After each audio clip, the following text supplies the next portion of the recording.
ಎಲ್ಲರಿಗೂ ನಮಸ್ಕಾರ ಸ್ನೇಹಿತರೆ. ಹುಣ್ಣಿಮೆ ಮತ್ತು ಪೂರ್ಣಿಮಾ ತಿಥಿಯು ಪ್ರತಿ ತಿಂಗಳು ಬರುತ್ತದೆ. ಪ್ರತಿಯೊಂದು ತಿಂಗಳಿನಲ್ಲೂ ಒಂದು ಹುಣ್ಣಿಮೆ ಮತ್ತು ಒಂದು ಅಮಾವಾಸ್ಯೆ ಇರುತ್ತದೆ. ಹುಣ್ಣಿಮೆ ಮತ್ತು ಅಮಾವಾಸ್ಯೆ ತಿಥಿಯು ಹಿಂದೂಗಳಿಗೆ ಹೆಚ್ಚು ಮಹತ್ವಪೂರ್ಣವಾಗಿರುತ್ತದೆ. ಪ್ರತಿ ತಿಂಗಳು ಬರುವ ಹುಣ್ಣಿಮೆ ಮತ್ತು ಅಮಾವಾಸ್ಯೆಯನ್ನು ಆಯಾ ತಿಂಗಳಿನ ಹೆಸರುಗಳನ್ನೇ ಇಡಲಾಗುತ್ತದೆ. ಹುಣ್ಣಿಮೆ ದಿನದಂದು ಜನರು ಸತ್ಯನಾರಾಯಣ ಪೂಜೆ, ಲಕ್ಷ್ಮೀ ಪೂಜೆಗಳಂತಹ ಧಾರ್ಮಿಕ ಕಾರ್ಯಗಳಲ್ಲಿ ತಮ್ಮನ್ನು ತೊಡಗಿಸಿಕೊಂಡರೆ, ಅಮಾವಾಸ್ಯೆಯಂದು ಪವಿತ್ರ ನದಿ ಸ್ನಾನ, ಪಿತೃತರ್ಪಣ ಸೇರಿದಂತೆ ತಮ್ಮ ಪಿತೃಗಳನ್ನು ಸ್ಮರಿಸುತ್ತಾರೆ. ಹಾಗೆ ಈ ವರ್ಷ 2025 ಫೆಬ್ರವರಿ 12ನೇ ತಾರೀಕು ಬಹಳ ಭಯಂಕರ ಮಾಘ ಹುಣ್ಣಿಮೆ ಇದೆ. ಈ ಹುಣ್ಣಿಮೆಯನ್ನು ಬನದ ಹುಣ್ಣಿಮೆ ಎಂದು ಕೂಡ ಕರೆಯಲಾಗುತ್ತದೆ. ಈ ಒಂದು ವಿಶೇಷವಾದ ಹುಣ್ಣಿಮೆ ನಂತರ 5 ರಾಶಿಯವರಿಗೆ ಭಾರೀ ಅದೃಷ್ಟ ಮತ್ತು ಇವರ ಜೀವನದಲ್ಲಿ ಭಾರೀ ಏಳಿಗೆಯನ್ನು ಕಾಣುತ್ತಾರೆ. ಹಾಗಾದರೆ ಈ ಹುಣ್ಣಿಮೆ ನಂತರ ಯಾವೆಲ್ಲ ರಾಶಿಯವರಿಗೆ ಏನೆಲ್ಲ ಲಾಭಗಳು ಸಿಗುತ್ತೆ ಅಂತ ನೋಡೋಣ ಬನ್ನಿ. ಅದಕ್ಕೂ ಮೊದಲು ನೀವೇನಾದರೂ ದೇವರು ಹಾಗೂ ಜ್ಯೋತಿಷ್ಯ ಶಾಸ್ತ್ರವನ್ನು ನಂಬುವವರಾದರೆ ಈ ವಿಡಿಯೋಗೆ ಒಂದು ಲೈಕ್ ಮಾಡಿ. ಹಾಗೆ ನಮ್ಮ ಚಾನಲ್ಗೆ ಸಬ್ಸ್ಕ್ರೈಬ್ ಆಗಿ ಪಕ್ಕದಲ್ಲಿರುವ ಬೆಲ್ ಬಟನ್ ಮೇಲೆ ಪ್ರೆಸ್ ಮಾಡಿ ಮತ್ತು ಈ ವಿಡಿಯೋವನ್ನು ಸ್ಕಿಪ್ ಮಾಡದೆ ಕೊನೆ ತನಕ ನೋಡಿ. ಸ್ನೇಹಿತರೆ, ಹೌದು, ಭರತ ಹುಣ್ಣಿಮೆಯ ದಿನ ಅಪರೂಪದ ಕಾಕತಾಳೀಯ ಈ ರಾಶಿಗಳ ಜನರ ಮೇಲಿರಲಿದೆ ತಾಯಿ ಲಕ್ಷ್ಮಿಯ ವಿಶೇಷ ಕೃಪೆ. ಜ್ಯೋತಿಷ್ಯ ಶಾಸ್ತ್ರದ ಪ್ರಕಾರ ಮುಂದೆ ಬರುವ ಫೆಬ್ರವರಿ 12ರಂದು ದೇಶಾದ್ಯಂತ ಮಾಘ ಪೌರ್ಣಿಮೆಯನ್ನು ಸಡಗರ ಸಂಭ್ರಮದಿಂದ ಆಚರಿಸಲಾಗುತ್ತಿದೆ. ಮಾಘ ಮಾಸದಲ್ಲಿ ಬರುವ ಈ ಹುಣ್ಣಿಮೆ ಫೆಬ್ರವರಿ 12ನೇ ತಾರೀಕು 2025ರಂದು ಆಚರಿಸಲಾಗುವ ಹುಣ್ಣಿಮೆ ತುಂಬ ವಿಶೇಷವಾಗಿದೆ ಮತ್ತು ಈ ಬಾರಿಯ ಮಾಘ ಮಾಸದ ಹುಣ್ಣಿಮೆಯ ದಿನ ಅತ್ಯಂತ ಅಪರೂಪದ ಯೋಗ ರಚನೆಯಾಗುತ್ತಿದೆ. ಇದರಿಂದ ಕೆಲ ರಾಶಿಗಳ ಜನರ ಮೇಲೆ ಅದೃಷ್ಟ, ಲಕ್ಷ್ಮಿಯ ಭಾರೀ ಕೃಪೆ ಇರಲಿದ್ದು ಈ ಜನರು ಜೀವನದ ಪ್ರತಿಯೊಂದು ಕ್ಷೇತ್ರದಲ್ಲಿಯೂ ಯಶಸ್ಸನ್ನು ಸಾಧಿಸಲಿದ್ದಾರೆ.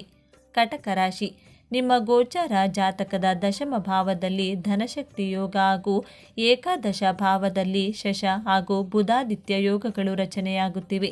ಇದರಿಂದ ನಿಮಗೆ ಅಪಾರ ಧನ ಸಂಪತ್ತು ಪ್ರಾಪ್ತಿಯಾಗಲಿದೆ.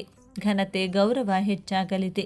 ವೃತ್ತಿ ಜೀವನದಲ್ಲಿ ಸಂಪೂರ್ಣ ಫೋಕಸ್ ಆಗಿರುವಿರಿ. ಇಂತಹ ಸನ್ನಿವೇಶದಲ್ಲಿ ಹೊಸ ನೌಕರಿ ಕೂಡ ಸಿಗುವ ಸಾಧ್ಯತೆ ಇದೆ. ಇದಲ್ಲದೆ ಪ್ರಸ್ತುತ ಇರುವ ನೌಕರಿಯಲ್ಲಿ ನಿಮ್ಮ ಕೆಲಸಕ್ಕೆ ಮನ್ನಣೆ ದೊರೆತು ನಿಮಗೆ ಪ್ರಮೋಷನ್ ಭಾಗ್ಯ ಕೂಡ ಪ್ರಾಪ್ತಿಯಾಗುವ ಸಾಧ್ಯತೆಗಳಿವೆ. ಶಿಕ್ಷಣ ಕ್ಷೇತ್ರದಲ್ಲಿ ನಿಮಗೆ ಸಾಕಷ್ಟು ಲಾಭ ಸಿಗಲಿದೆ. ಕುಟುಂಬದ ಬೆಂಬಲದಿಂದ ನೀವು ಪ್ರತಿಯೊಂದು ಕೆಲಸದಲ್ಲಿಯೂ ಯಶಸ್ಸನ್ನು ಸಾಧಿಸುವಿರಿ. ಮಾತಿನ ಬಲದಿಂದ ಇತರರನ್ನು ನಿಮ್ಮತ್ತ ಆಕರ್ಷಿಸುವಿರಿ. ಕೆಲಸದ ನಿಮಿತ್ತ ಹಲವು ರೀತಿಯ ಯಾತ್ರೆ ಸಂಭವಿಸುವ ಸಾಧ್ಯತೆ ಇದೆ. ಆದರೆ ಈ ಯಾತ್ರೆಗಳು ನಿಮಗೆ ಮುಂಬರುವ ದಿನಗಳಲ್ಲಿ ಭಾರಿ ಲಾಭವನ್ನು ನೀಡಲಿವೆ. ಒಟ್ಟಾರೆಯಾಗಿ ಹೇಳೋದಾದರೆ ಈ ಅವಧಿ ನಿಮ್ಮ ಪಾಲಿಗೆ ವರದಾನ ಎಂದರೆ ತಪ್ಪಾಗಲಾರದು. ಸಿಂಹರಾಶಿ, ಮಾಘ ಮಾಸದ ಹುಣ್ಣಿಮೆಯ ದಿನ ನಿರ್ಮಾಣಗೊಳ್ಳುತ್ತಿರುವ ರಾಜಯೋಗಗಳು ಸಿಂಹರಾಶಿಯ ಜಾತಕದವರಿಗೆ ಸಂಪೂರ್ಣ ಲಾಭಗಳನ್ನು ನೀಡಲಿವೆ.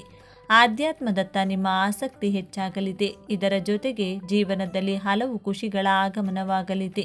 ಆದಾಯದ ಹೊಸ ಮೂಲಗಳು ತೆರೆದುಕೊಳ್ಳಲಿವೆ. ಜೀವನದಲ್ಲಿ ಸುಖ ಸಮೃದ್ಧಿ ವೃದ್ಧಿಯಾಗಲಿದೆ ಹಾಗೂ ನಿಮ್ಮ ಕೆಲಸಕ್ಕೆ ಪ್ರಶಂಸೆ ವ್ಯಕ್ತವಾಗಲಿದೆ. ಮಕ್ಕಳ ಕುರಿತು ನಿಮಗೆ ಸಂತಸದ ಸುದ್ದಿ ಕೇಳಲು ಸಿಗಲಿದೆ. ಕುಟುಂಬದ ಜೊತೆಗೆ ಉತ್ತಮ ಕಾಲ ಕಳೆಯುವಿರಿ. ವೃತ್ತಿಗೆ ಸಂಬಂಧಿಸಿದಂತೆ ಯಾವುದಾದರೊಂದು ನಿರ್ಣಯ ಕೈಗೊಂಡ್ರೆ ಭವಿಷ್ಯದಲ್ಲಿ ಅದರಿಂದ ಸಾಕಷ್ಟು ಧನಲಾಭ ಸಿಗಲಿದೆ. ತಾಯಿ ಲಕ್ಷ್ಮಿಯ ಕೃಪೆ ಸದಾ ನಿಮ್ಮ ಮೇಲಿರಲಿದೆ.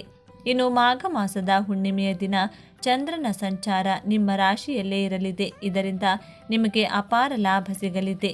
ಧನಶಕ್ತಿ ಯೋಗ, ಸಿಂಹರಾಶಿಯ ಜಾತಕದವರ ಧನ ಐಶ್ವರ್ಯ ಪ್ರಾಪ್ತಿಯಾಗಲಿದೆ. ವೃತ್ತಿ ಹಾಗೂ ಶಿಕ್ಷಣದ ಕ್ಷೇತ್ರದಲ್ಲಿ ನಿಮಗೆ ಭಾರಿ ಲಾಭ ಸಿಗಲಿದೆ. ಆರೋಗ್ಯ ಕೂಡ ಉತ್ತಮವಾಗಿರಲಿದೆ. ಬುದ್ಧಿಯ ಬಲದಿಂದ ಯಾವುದಾದರೊಂದು ದೊಡ್ಡ ಡೀಲ್ ಮಾಡಿಕೊಳ್ಳುವ ಸಾಧ್ಯತೆ ಇದ್ದು ಪಿತ್ರಾರ್ಜಿತ ಸಂಪತ್ತು ನಿಮಗೆ ಸಿಗುವ ಸಾಧ್ಯತೆ ಇದೆ. ಬಿಸ್ನೆಸ್ ಮಾಡುವವರಿಗೂ ಕೂಡ ಸಾಕಷ್ಟು ಲಾಭ ಸಿಗಲಿದೆ. ತುಲಾರಾಶಿ, ತುಲಾರಾಶಿಯ ಜನರ ಮೇಲೆ ಈ ಹುಣ್ಣಿಮೆ ಅತ್ಯಂತ ಶುಭ ಫಲಗಳನ್ನು ನೀಡಲಿದೆ. ರಚನಾತ್ಮಕ ಕೆಲಸಗಳತ್ತ ನಿಮ್ಮ ಆಸಕ್ತಿ ಹೆಚ್ಚಾಗಲಿದೆ. ನಿಮ್ಮ ಬುದ್ಧಿ ಮತ್ತು ಯೋಚನಾ ಸಾಮರ್ಥ್ಯದಿಂದ ನೀವು ದೊಡ್ಡ ಕನಸನ್ನು ಸಾಕಾರಗೊಳಿಸುವಿರಿ. ತಾಯಿ ಲಕ್ಷ್ಮಿ ಕೃಪೆಯಿಂದ ನಿಮಗೆ ಎಲ್ಲ ಕ್ಷೇತ್ರಗಳಲ್ಲಿ ಯಶಸ್ಸು ಲಭಿಸಲಿದೆ. ಸಂಬಂಧಗಳಲ್ಲಿ ಉದ್ಭವಿಸಿದ್ದ ವೈಮನಸ್ಸುಗಳು ಅಂತ್ಯವಾಗಲಿವೆ. ಕುಟುಂಬ ಸದಸ್ಯರ ಜೊತೆಗೆ ಉತ್ತಮ ಕಾಲ ಕಳೆಯುವಿರಿ. ಬಿಸ್ನೆಸ್ ಮಾಡುವವರ ಮೇಲೆ ತಾಯಿ ಲಕ್ಷ್ಮಿಯ ವಿಶೇಷ ಕೃಪೆ ಇರಲಿದೆ. ನಿಮ್ಮ ಪರಿಶ್ರಮಕ್ಕೆ ತಕ್ಕ ಫಲ ನಿಮಗೆ ಲಭಿಸಲಿದೆ. ಇದಲ್ಲದೆ ಸಾಕಷ್ಟು ಹಣಗಳಿಕೆಯ ಅವಕಾಶ ನಿಮಗೆ ಸಿಗಲಿದೆ. ಚಂದ್ರನ ಪ್ರಭಾವದಿಂದ ವಿಶೇಷ ವ್ಯಕ್ತಿಯತ್ತ ನೀವು ಆಕರ್ಷಿತರಾಗುವಿರಿ. ಈ ಹುಣ್ಣಿಮೆ ತುಲಾ ರಾಶಿಯ ಜಾತಕದವರಿಗೆ ಒಂದು ವರದಾನ ಎಂದರೆ ತಪ್ಪಾಗಲಾರದು. ದೀರ್ಘಾವಧಿಯಿಂದ ನಡೆದುಕೊಂಡು ಬಂದ ಕೆಲಸಗಳು ಪೂರ್ಣಗೊಳ್ಳಲಿವೆ. ಅವಿವಾಹಿತರಿಗೆ ವಿವಾಹ ಪ್ರಸ್ತಾಪಗಳು ಬರಲಿವೆ. ಲೈಫ್ ಕೂಡ ಉತ್ತಮವಾಗಿರಲಿದೆ.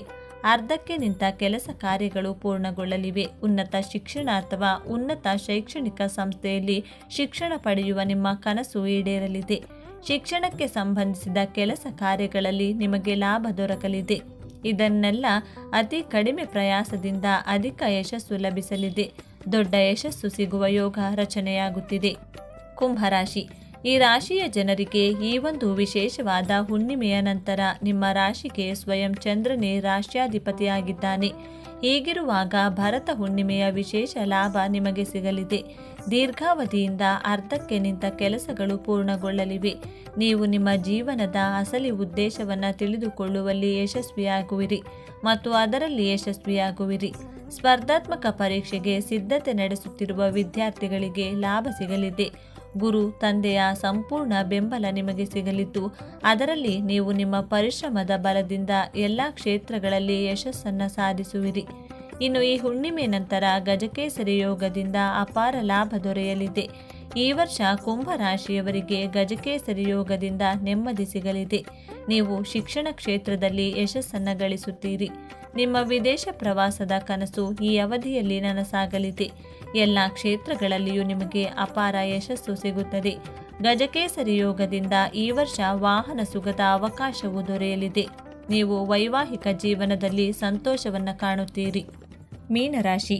ಮೀನರಾಶಿಯವರಿಗೆ ಈ ವಿಶೇಷವಾದ ಹುಣ್ಣಿಮೆಯ ನಂತರ ಭಾರೀ ಅದೃಷ್ಟವನ್ನು ಪಡೆಯಲಿದ್ದೀರಿ ಮತ್ತು ಲಕ್ಷ್ಮೀ ದೇವಿ ಕೃಪೆಯಿಂದ ನೀವು ಮುಟ್ಟಿದ್ದೆಲ್ಲ ಚಿನ್ನವಾಗುತ್ತದೆ. ಇನ್ನು ನಿಮ್ಮ ವೃತ್ತಿ ಜೀವನದಲ್ಲಿ ಅನೇಕ ಪಾಸಿಟಿವ್ ಬದಲಾವಣೆಗಳನ್ನು ಈ ಹುಣ್ಣಿಮೆಯ ನಂತರ ತರಬಹುದು. ಕೆಲಸದ ಸ್ಥಳದಲ್ಲಿ ನಿಮಗೆ ಮೆಚ್ಚುಗೆ ಪಡೆಯುತ್ತೀರಿ ಮತ್ತು ಬಡ್ತಿಯನ್ನು ಪಡೆಯುವ ಅವಕಾಶಗಳು ಕೂಡಿ ಬರಲಿದೆ. ಮತ್ತು ವಿವಾಹಿತರಿಗೆ ಸಮಯ ಉತ್ತಮವಾಗಿರುತ್ತದೆ. ನಿಮ್ಮ ಆರೋಗ್ಯವು ಈ ಸಮಯದಲ್ಲಿ ಉತ್ತಮವಾಗಿರುತ್ತದೆ ಮತ್ತು ನಿಮ್ಮ ಆದಾಯದ ಮೂಲಗಳು ಈ ಹುಣ್ಣಿಮೆಯ ನಂತರ ಹೆಚ್ಚಾಗಬಹುದು. ಹಳೆಯ ಹೂಡಿಕೆಯಿಂದ ಲಾಭವನ್ನು ಪಡೆಯಬಹುದು.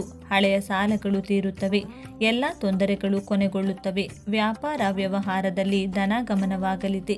ಸ್ನೇಹಿತರೆ, ನೋಡಿದ್ರಲ್ಲ, ಫೆಬ್ರವರಿ 12 ಭರತ ಹುಣ್ಣಿಮೆಯ ನಂತರ 5 ರಾಶಿಯವರು ಇಷ್ಟೆಲ್ಲ ಲಾಭಗಳನ್ನು ಪಡೆಯಲಿದ್ದಾರೆ. ಈ 5 ರಾಶಿಗಳಲ್ಲಿ ನಿಮ್ಮ ರಾಶಿ ಇದ್ದರೂ ಇಲ್ಲದಿದ್ದರೂ ಭಕ್ತಿಯಿಂದ ಓಂ ತಾಯಿ ಲಕ್ಷ್ಮೀ ದೇವಿ ನಮಃ ಎಂದು ಕಮೆಂಟ್ ಮಾಡಿ. ಹಾಗೆ ವಿಡಿಯೋಗೆ ಒಂದು ಲೈಕ್ ಕೊಟ್ಟು ಎಲ್ಲ ಕಡೆ ಶೇರ್ ಮಾಡಿ. ಧನ್ಯವಾದಗಳು.